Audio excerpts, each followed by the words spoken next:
সজীব ওয়াজেদ জয় শেখ হাসিনার পুত্র এই মুহূর্তে রয়েছেন আমাদের সঙ্গে। সজীব ভাই, আপনাকে এবিপি আনন্দে স্বাগত। আপনার থেকে যেটা জানতে চাইব যে এই যে সোমবার যেটা বাংলাদেশের আন্তর্জাতিক অপরাধ ট্রাইব্যুনাল যে রায় দিল, তাতে শেখ হাসিনার মৃত্যুদণ্ড ঘোষণা করেছে, কি বলবেন আপনি? এই যে রায়টা হয়েছে এটা তো একদম আমি বলবো হাস্যকর আর সম্পূর্ণভাবে অবৈধ। আপনার এই বাংলাদেশে যে সরকার, এটা অনির্বাচিত, অসাংবিধানিক এবং সম্পূর্ণভাবে অবৈধ। তারপরে যে আন্তর্জাতিক ক্রাইমস ট্রাইব্যুনাল, এটা বানানো হয়েছিল আপনার ৭১-এর যুদ্ধাপরাধীদের বিচার করার জন্য। সেই ৭৩ সালে বানানো হয়েছিল। এখানে দ্রুত বিচার করার জন্য তাদের আইন সংশোধন করতে হয়েছে। আইন সংশোধন শুধুমাত্র সংসদ পারে, আর বাংলাদেশে এখন কোনো সংসদ নাই। তো তারা অবৈধভাবে আইন সংশোধন করে বিচার করতে, দ্রুত বিচার করেছে। এই বিচারে এই আদালতে ১৭টি জাজকে তারা সরিয়ে দিয়েছে, বের করে দিয়েছে। তারা একজন জাজ বসিয়েছে যে কোনোদিন কোনো বেঞ্চে বসে নাই। তিনি আমার মার বিরুদ্ধে বাজে কথা বলেছেন। এই আদালতে আমার মাকে তারা কোনো আইনজীবী নিয়োগ করতে দেয় নাই, আমাদের আইনজীবীকে আদালতে ঢুকতে পর্যন্ত দেয় নাই। তারা নিজেদের একজন আইনজীবীকে দিয়েই আমার মার পক্ষে দাঁড়িয়ে দিয়েছে। তো এটা সম্পূর্ণ একটা সাজানো বিচার। এটার কি রেজাল্ট হবে এটা আগে থেকেই সবাই জানতো। এটা সম্পূর্ণ অবৈধ। একটা জিনিস জানতে চাইবো যে আপনার মাকে, মানে শেখ হাসিনাকে কেন দেশ ছাড়তে হলো? মানে যে পরিস্থিতি, কি ঠিক পরিস্থিতি তৈরি হয়েছিল? আপনার তো কথা হয়েছে, পুরো পরিস্থিতি আপনি জানেন। কি পরিস্থিতি তৈরি হয়েছিল যে দেশ ছাড়তে হলো? ওনার দেশ ছাড়তে হয়েছেন শুধুমাত্র নিজের যান বাঁচানোর জন্য। তাও তিনি কিন্তু দেশ ছাড়তে চান। ঠিক হেলিকপ্টারে ওঠার আগে তিনি উঠতে চাননি। তখন আমার সাথে ফোনে কথা হয়।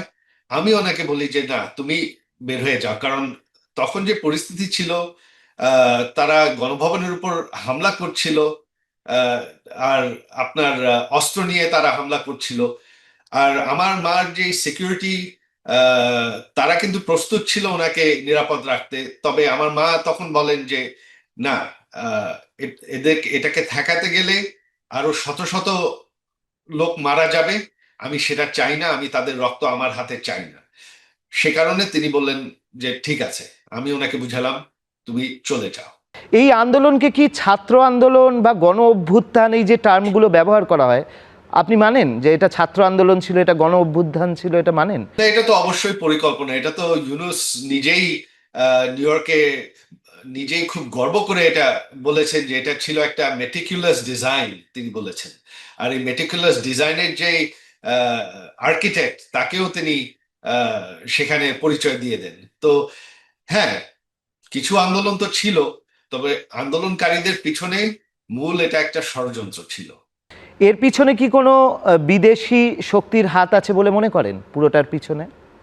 সেটা তো মার্কিন যে প্রেসিডেন্ট ট্রাম্প, সে নিজেই বলে দিয়েছিলেন। তিনি এই বছরেই কয়েক মাস আগে প্রেস কনফারেন্স করে বলেছেন যে সাবেক যে সরকার ছিল আমেরিকায়, তারা বাংলাদেশে রেজিম চেঞ্জ করার জন্য মিলিয়ন ডলার খরচ করেছে এই প্রচেষ্টায়।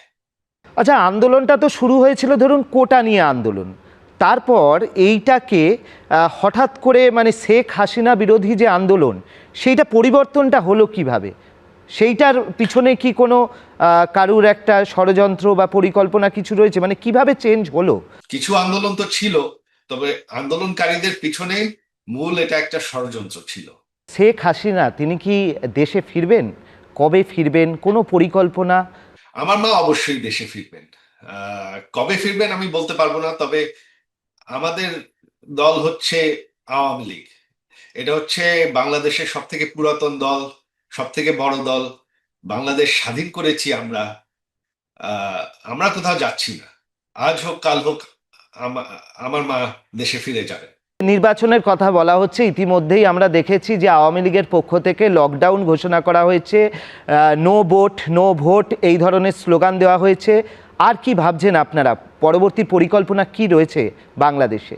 পরবর্তী হচ্ছে আমাদের তো আর আন্দোলন চালিয়ে যেতে হবে, আর তো কোনো উপায় নেই। কারণ আমাদের আহ, সেটা দেখা যাবে, সেটা সিচুয়েশন উপর নির্ভর করবে। আহ, আমরা তো এখন থেকেই সব নির্ধার করে বলে দিতে পারি না। তবে আমাদের কোটি কোটি ভোটার আছে, আমাদের লক্ষ লক্ষ আহ, কর্মী আছে। আচ্ছা, একটা জিনিস বারবার, এই যে যখন এখানে শুনানি হচ্ছিল তখন বারবার বলা হচ্ছে যে আন্দোলন কারা করছিল তাদেরকে হেলিকপ্টার থেকে নজর রাখা হয়েছিল, মারণাস্ত্র ব্যবহার করা হয়েছিল। ছাত্রদের যখন গুলি করা হয়েছিল তখনও হচ্ছে শেখ হাসিনা তিনি ক্ষমতায় রয়েছেন। এই ব্যাপারটা কেন ঘটেছিল, আপনাদের কি ব্যাখ্যা? ওটা রীতিমতন লড়াই চলছিল। এখন লড়াইয়ের মধ্যে সবকিছু কন্ট্রোল করা, আহ, পুলিশের উপর হামলা করা হচ্ছে।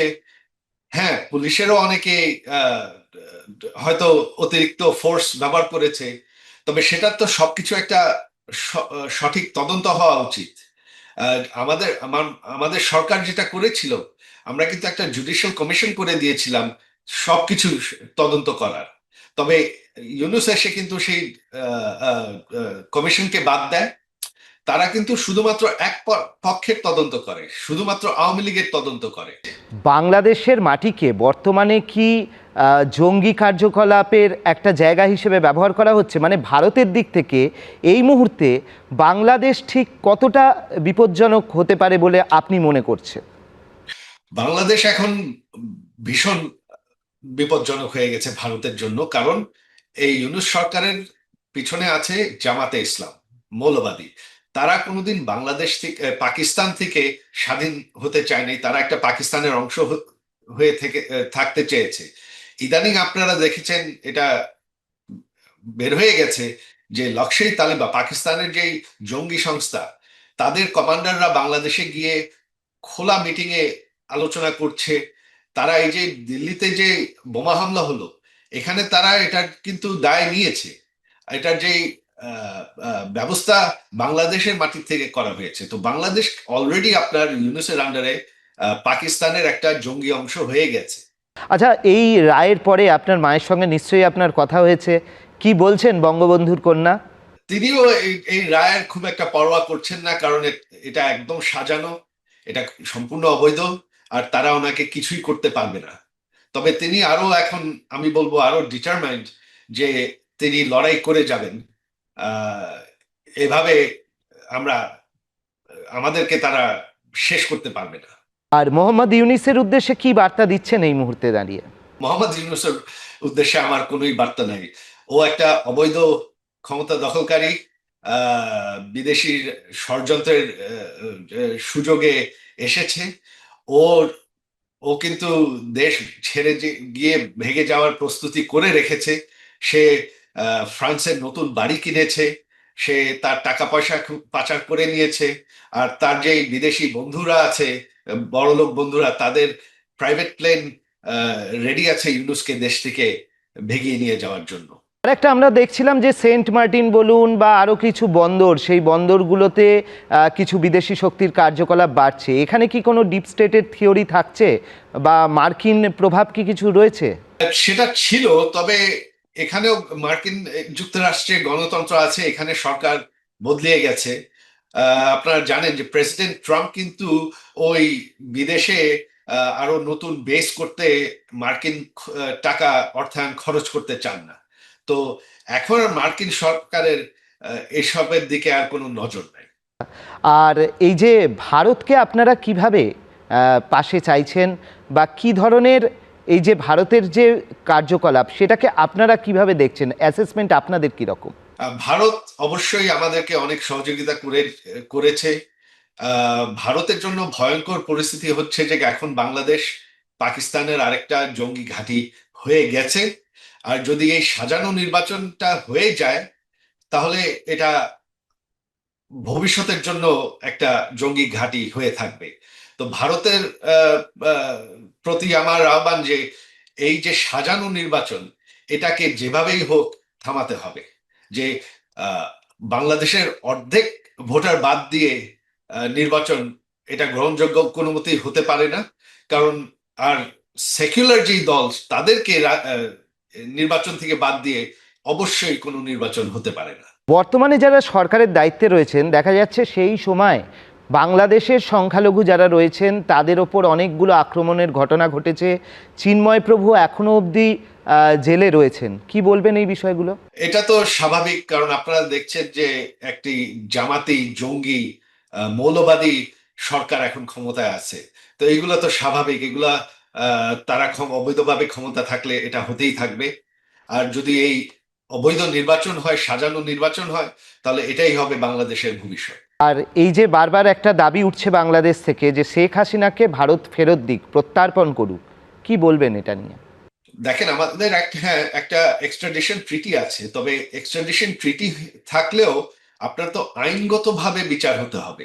এখন বাংলাদেশের সরকারই অবৈধ, একটা অবৈধ সরকারের সাথে তো কোনো চুক্তি সম্মান রাখা যায় না। তারপর যেই আহ, আহ, রায় হয়েছে, সেই বিচারটা হয়েছে, এটা সম্পূর্ণ পদক্ষেপ অবৈধ, সব দিক দিয়ে অবৈধ, কোনো ডিউ প্রসেস ছিল না। তো সেখানে ভারতের আইনগতভাবেই কোনো আহ, দায় নাই যে এই এক্সট্রাডিশন ট্রিটি মানতে হবে। আপনাদের তো প্রচুর, মানে এটা আমার শেষ প্রশ্ন, আপনাদের প্রচুর নেতা কর্মী তারা জেলে রয়েছেন। আজকেও দেখা যাচ্ছে অন্য একটা বিষয় নিয়ে শুনানি হচ্ছে এই আন্তর্জাতিক অপরাধ ট্রাইব্যুনালের। এর পরের ধাপটা কি? আমাদের নেতাকর্মী আরো লক্ষ লক্ষ আছে, আমরা আমাদের আন্দোলন চালিয়ে যাব। তবে হ্যাঁ, আন্তর্জাতিক চাপ ভারতের স্পেশালি আনতে হবে, কারণ আমরা একা পারবো কিনা জানি না। আর একা আমরা পারবো, তবে হয়তো সময়ও লাগতে পারে। তো ততদিনে কি হবে, আহ, কত জঙ্গি সন্ত্রাসী আহ, আহ, বাংলাদেশে বাসবাস করে ভারতে আরো কত আক্রমণ করবে, সেটা বলার কোনো উপায় নাই। তো এখন এই ইন্টারন্যাশনাল প্রেশার, আন্তর্জাতিক চাপটা অতিরিক্ত গুরুত্বপূর্ণ, কারণ নির্বাচনের সময় চলে এসেছে। আর এই নির্বাচন যদি একবার হয়ে যায়, এই একতরফা সাজানো নির্বাচন, তাহলে এটাকে ওভারকাম করা আরো অনেক কঠিন হবে।